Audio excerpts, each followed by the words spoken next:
جاده ها لغزان، ما چه می کردیم در کولاک دماشفته دم سرد؟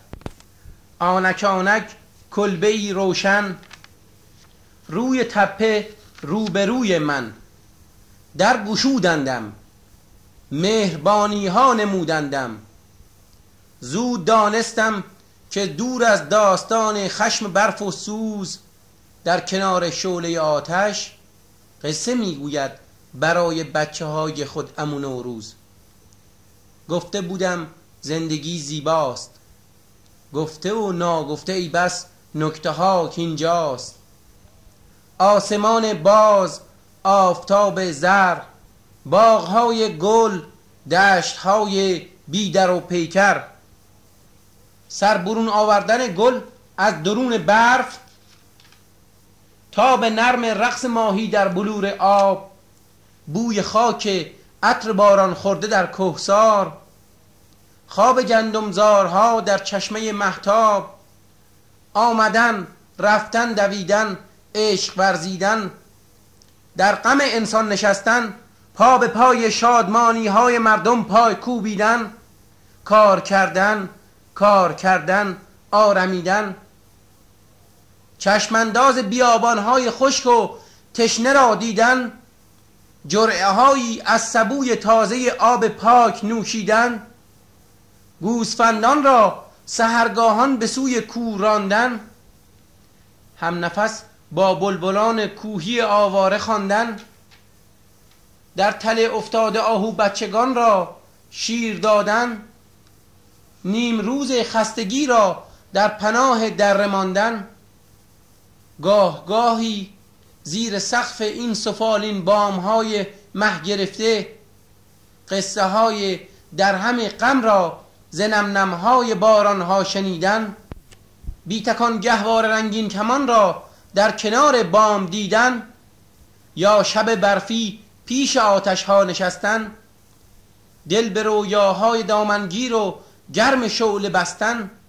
آری آری زندگی زیباست، زندگی آتشگهی گیرنده پابرجاست، گر بیفروزیش رقص شعله‌اش در هر کران برپاست، ورنه خاموش است و خاموشی گناه ماست. پیرمرد آرام کنده‌ای در کوره افسرده جان افکند، چشمهایش در سیاهی های کوره جستجو می کرد، زیر لب آهسته با خود گفتگو می کرد. زندگی را شعله باید برفروزنده، شعله ها را هیمه سوزنده. جنگلی هستی تو ای انسان، جنگل ای رویید آزاده، بی دریغ افکنده روی کوها دامان، آشیانها بر سر انگشتان تو جاوید، چشمه ها در سایبانهای تو جوشنده، آفتاب و باد و باران بر سرت افشان، جان تو خدمتگر آتش، سربلند و سبز باش ای جنگل انسان. زندگانی شعله میخواهد، صدا در داد عمو نوروز، شعله ها را هیمه باید روشنی افروز. کودکانم داستان ما ز آرش بود، او به جان خدمتگزار باغ آتش بود. روزگاری بود، روزگار تلخ و تاری بود، بخت ما چون روی بدخواهان ما تیره، دشمنان بر جان ما چیره. شهر سیلی خورده هذیان داشت، بر زبان بس داستانهای پریشان داشت. زندگی سرد و سیاه چون سنگ، روز بدنامی روزگار ننگ. غیرت اندر بندهای بندگی پیمان، عشق در بیماری دلمردگی بی جان. فصلها فصل زمستان شد، صحنه گلگشت ها گم شد، نشستن در شبستان شد. در شبستانهای خاموشی می تراوید از گل اندیشه ها عطر فراموشی. ترس بود و بالهای مرگ، کس نمی جنبید چون بر شاخه برگ از برگ. سنگر آزادگان خاموش، خیمگاه دشمنان پرجوش، مرزهای ملک همچو سرحدات دامنگستر اندیشه بی سامان، برج‌های شهر همچو باروهای دل بشکسته و ویران، دشمنان بگذشته از سرحد و از بارو، هیچ سینه کینه‌ای در بر نمی اندوخت، هیچ دل مهری نمی ورزید، هیچ کس دستی به سوی کس نمی آورد، هیچ کس در روی دیگر کس نمی خندید، باغهای آرزو بی برگ، آسمان اشکها پربار، گرم رو آزادگان در بند، روسپینا مردمان در کار، انجمنها کرد دشمن، رایزنها گرد هم آورد دشمن، تا به تدبیری که در ناپاک دل دارند، هم به دست ما شکست ما براندیشند، نازک اندیشانشان بی شرم، که مباداشان دگر روز بهی در چشم، یافتند آخر فسونی را که می جستند. چشمها با وحشتی در چشمخانه هر طرف را جستجو می کرد، وین خبر را هر دهانی زیر گوشی بازگو می کرد. آخرین فرمان، آخرین تحقیر، مرز را پرواز تیری می دهد سامان، گر به نزدیکی فرود آرد خانه هامان تنگ، آرزومان کور، ور بپرد دور، تا کجا تا چند، آه کو بازوی پولادین و کو سرپنجه ایمان، هر دهانی این خبر را بازگو می کرد. چشمها بی گفتگویی هر طرف را جستجو می کرد.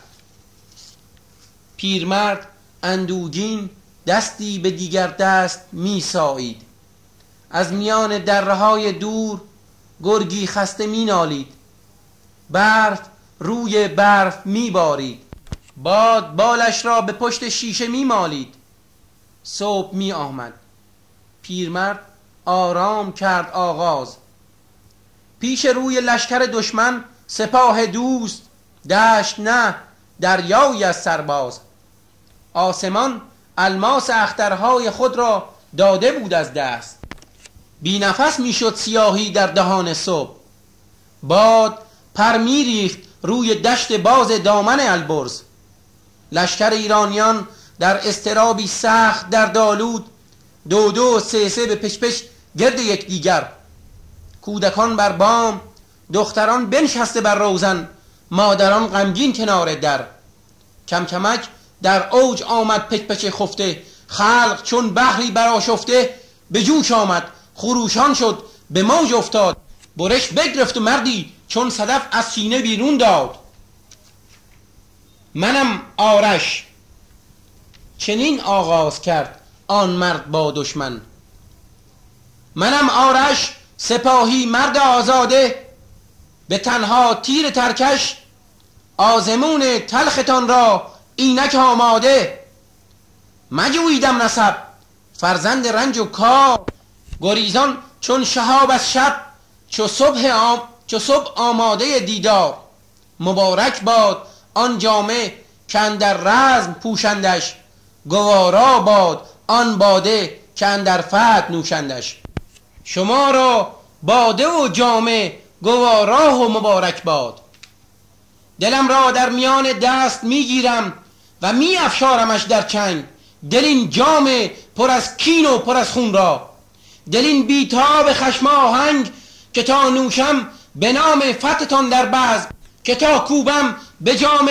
قلبتان در رزم، که جام کینه از سنگ است، به بزم ما و رزم ما صبوح و سنگ را جنگ است، در این پیکار در این کار دل خلقی است در مشتم، امید مردمی خاموش هم پشتم، کمان کهکشان در دست کمانداری کمانگیرم، شهاب تیزرو تیرم، ستیغ سربلند کو مأوایم، به چشم آفتاب تازه رس جایم، مرا تیر است آتش بر، مرا باد است فرمان بر، ولیکن چاره را امروز زور و پهلوانی نیست، رهایی با تن پولاد و نیروی جوانی نیست. در این میدان بر این پیکان هستی سوز سامانساز، پری از جان بباید تا فرو ننشیند از پرواز. پس آنگه سر به سوی آسمان بر کرد، به آهنگی دگر گفتاری دیگر کرد. درود ای واپسین صبح ای سحر بدرود، که با آرش تو را این آخرین بدرود خواهد بود. به صبح راستین سوگند، به پنهان آفتاب مهربار پاکبین سوگند، که آرش جان خود در تیر خواهد کرد. پس آنگه بیدرنگی خواهدش افکند، زمین میداند این را آسمان ها نیز، که تن بی عیب و جان پاک است. نه نیرنگی به کار من، نه افسونی، نه ترسی در سرم، نه در دلم باک است. درنگ آورد و یک دم شد به لب خاموش، نفس در سینه ها بیتاب میزد جوش. ز پیشم مرگ نقابی سهمگین بر چهره می آید، به هر گام هراس‌افکن مرا با دیده خونبار می پاید. به بال کرکسان گرد سرم پرواز می گیرد، به راهم می نشیند راه می بندد. به رویم سرد می خندد، به کوه و دره می ریزد تنین زر خندش را، و بازش باز می گیرد. دلم از مرگ بیزار است، که مرگ اهرمن خو آدمی خوار است. ولی آن دم که زندوهان روان زندگی تار است، ولی آن دم که نیکی و بدی را گاه پیکار است، فرو رفتن به کام مرگ شیرین است، همان بایسته آزادگی این است. هزاران چشم گویا و لب خاموش مرا پیک امید خیش می‌دانند، هزاران دست لرزان و دل پرجوش گهی میگیردم گه پیش میراند. پیش می آیم دل و جان را به زیورهای انسانی می آرایم، به نیرویی که دارد زندگی بر چشم و بر لبخند، نقاب از چهره ترسافرین مرگ خواهم کند. نیایش را دو زانو بر زمین بنهاد، به سوی قله ها دستان ز هم بگشاد. برآ ای آفتاب ای توشه امید، برآ ای خوشه خورشید. تو جوشان چشمه ای من تشنه ای بیتاب، برآ سرریز کن تا جان شود سیراب.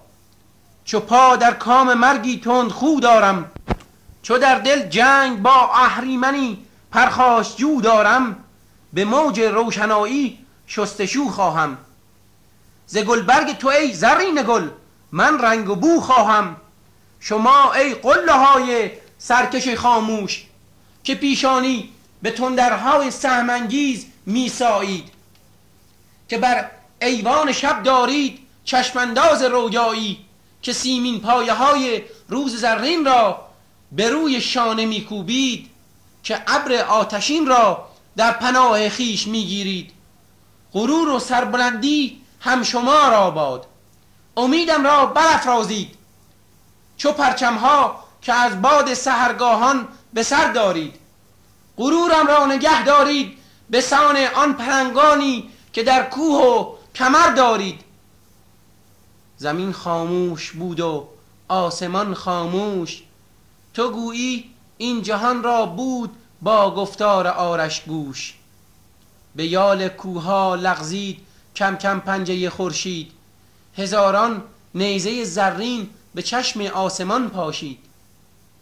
نظر افکند آرش سوی شهر آرام، کودکان بر بام، دختران بنشسته بر روزن، مادران غمگین کنار در، مردها در راه. سرود بی کلامی با غمی جانکاه، ز چشمان بر همی شد با نسیم صبح دم همراه. کدامین نغمه می ریزد، کدام آهنگ آیا می تواند ساخت، تنین گام های استواری را که سوی نیستی مردانه می رفتند، تنین گام هایی را که آگاهانه می رفتند. دشمنانش در سکوتی ریشخند آمیز راه باز کردند. کودکان از بامها او را صدا کردند، مادران او را دعا کردند، پیرمردان چشم گرداندند، دختران بفشرده گردند بندها در مشت، همراه او قدرت عشق و وفا کردند. آرش اما همچنان خاموش از شکاف دامن البرز بالا رفت و از پی او پرده های اشک پی در پی فرود آمد. بست یک دم چشمهایش را عمو نوروز، خنده بر لب غرق در رویا. کودکان با دیدگان خسته و پیجو در شگفت از پهلوانی ها، شعله های کوره در پرواز، باد در غوغا. شامگاهان راهجویانی که می جستند آرش را به روی قله ها پیگیر، باز گردیدند بی نشان از پیکر آرش، با کمان و ترکشی بی تیر. آری آری جان خود در تیر کرد آرش، کار صدها صد هزاران تیغه شمشیر کرد آرش. تیر آرش را سوارانی که می راندند بر جیهون، به دیگر نیم روزی از پی آن روز نشسته بر تناور ساق گردویی فرو دیدند و آنجا را از آن پس مرز ایران شهر و توران باز نامیدند. آفتاب در گریز بیشتاب خیش سالها بر بام دنیا پاکشان سر زد. ماهتاب بی نصیب از شب رویهایش همه خاموش، در دل هر کوی و هر برزن سر به هر ایوان و هر در زد. آفتاب و ماه را درگشت، سالها بگذشت، سالها و باز بر تمام پهنه البرز وین سراسر قله مغموم و خاموشی که میبینید و اندرون دره‌های برف آلودی که میدانید، رهگذرهایی که شب در راه میمانند، نام آرش را پیاپی در دل کهسار میخوانند و نیاز خیش میخواهند. با دهان سنگهای کوه آرش میدهد پاسخ، میکنندشان از فراز و از نشیب جاده ها آگاه. میدهد امید، مینماید راه، در برون کلبه میبارد، برف میبارد به روی خار و خاراسنگ. کوها خاموش، درها دلتنگ، راهها چشم انتظار کاروانی با صدای زنگ. کودکان دیریست در خوابند، در